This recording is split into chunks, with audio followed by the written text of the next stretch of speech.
এই যে 7 খুন করলো তারেক আর তার পুলিশ দিয়ে, আমি জানি না পুলিশরা ভুলে গেল 460 পুলিশ ফাঁড়ি পরিয়ে তাদেরকে মেরে পা বেঁধে ঝুলে ঝুলে রেখে দিল।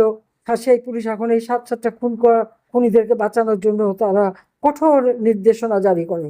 জামিন হওয়ার পরে আবার আরেকটা সৌনারেস দেখায়, ঘুষ দুর্নীতির প্রতি পদে পদে। এখন ঘুষ ছাড়া কোনো কাজই হয় না, যা কিছু করতে যাবেন টাকা দিতে হবে, এমনই একটা অবস্থা। আর ঘরেও নিরাপত্তা নেই, রাস্তায়ও নিরাপত্তা নেই। দেশবাসী চরম নিরাপত্তাহীনতায় ভুগছে এবং জুলুম, অত্যাচার, নির্যাতন, ঘর বাড়ি লুটপাট। একটা ইউনিয়ন, আমাদের ইউনিয়নের নেতাকর্মী বাড়ি পর্যন্ত পুড়িয়ে দেওয়া হচ্ছে, লুটপাট করা হচ্ছে।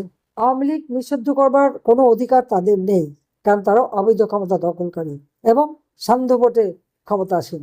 আওয়ামী লীগ জনগণের ভোটে নির্বাচিত। আওয়ামী লীগের দেশের স্বাধীনতা এনেছে। বাংলাদেশের ইতিহাসের সাথে আওয়ামী লীগের ইতিহাস ওতপ্রোতভাবে জড়িত। বাংলাদেশের মানুষের আর্থসামাজিক উন্নয়নের সাথে আওয়ামী লীগ সম্পৃক্ত। একমাত্র আওয়ামী লীগ ক্ষমতায় গেলেই মানুষের ভাগ্য পরিবর্তন হয়। একমাত্র আওয়ামী লীগ ক্ষমতা থাকলেই দেশের উন্নতি হয়, মানুষের জীবনে শান্তি, নিরাপত্তা ফিরে আসে। জঙ্গি, সন্ত্রাসী, চুরি, ডাকাতি থেকে মানুষ মুক্ত জীবন পায়। ব্যবসা বাণিজ্য, বেচা কেনা সবকিছু শান্তিতে করতে পারে। আজকে আমাদের হাজার হাজার নেতাকর্মী বন্দী। সকল রাজবন্দীদের মুক্তি দিতে হবে। আওয়ামী লীগের উপর থেকে নিষিদ্ধ প্রত্যাহার করতে হবে। দেশের মানুষের জীবনে শান্তি, নিরাপত্তা দিতে হবে। এবং এই যে 7 খুন, এর বিচার যদি না করে তো এই খুনি সরকারকে পদত্যাগ করতে হবে। কাজে এই বলে আপনাদেরকে আমি অনুরোধ করব যে আপনারা এই বিষয়গুলি নিয়ে বিশ্বের জনমত গড়ে তোলেন। জানি না কেন এত ঘটনা ঘটে যাচ্ছে, কবরের শান্তি বাংলাদেশে এখন, কিন্তু বিশ্বের সবাই যেন একটা নিশ্চুপ। কেন? আওয়ামী লীগের আমলে সবাই এত সোচ্চার ছিল, এখন সকলের মুখে কেন এরকম ক্লু পেটে গেল আমি জানি না। সবাই একটা এরকম নিশ্চুপ হয়ে গেল কেন? নিশ্চুপ হলো কিসের জন্য, সেটা আমার প্রশ্ন। এখন কি আন্তর্জাতিক বিবেক জেগে ওঠে না?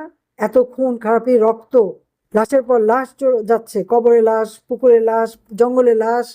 সংখ্যালঘু সম্প্রদায় প্রতিনিয়ত নির্যাতিত। সেই দিনও জঙ্গলের মধ্যে সেই সংখ্যালঘু মেয়েকে রেপ করে ফেলে রেখে গেছে। ঘরের মধ্যে ঢুকে স্বামীকে বেঁধে রেখে তাকে রেপ করে, সেই ছবি তুলে আবার ভিডিও পাঠায়। তো যারা করে, যারা মারে, তা তো দেখাই যাচ্ছে। তো এখন বিশ্ব বিবেক কোথায়, সেটা আমার প্রশ্ন। এখন সেই সাংবাদিকরা কই, সে বুদ্ধিজীবীরা কই? আমাদের বাংলাদেশেই যারা, তারাই বা নিশ্চুপ কেন? আমরা তো সবার জন্য সবকিছু মুক্ত ছিল, সমালোচনা সবকিছুই করতে পারতো। এখন পারে না কিসের জন্য? এখন নাকি গণতন্ত্র শেখাচ্ছে। যাও, আমি এটুকু বলবো যে আপনারা ভালো থাকেন, সুস্থ থাকেন, আর আজকে এই অন্যায়ের বিরুদ্ধে সকলে প্রতিরোধ করে তোলেন। জনতার জয় ইনশাল্লাহ হবেই হবে। মানুষের জীবন আবার শান্তি ফিরে আসবে। বাংলাদেশকে আবার আমরা উন্নত, সমৃদ্ধ, স্মার্ট বাংলাদেশ হিসেবে 2041 সালের মধ্যে গড়ে তুলবো, এটাই আমাদের প্রতিজ্ঞা। সবাইকে ধন্যবাদ। জয় বাংলা, জয় বঙ্গবন্ধু, বাংলাদেশ চিরজীবী হোক।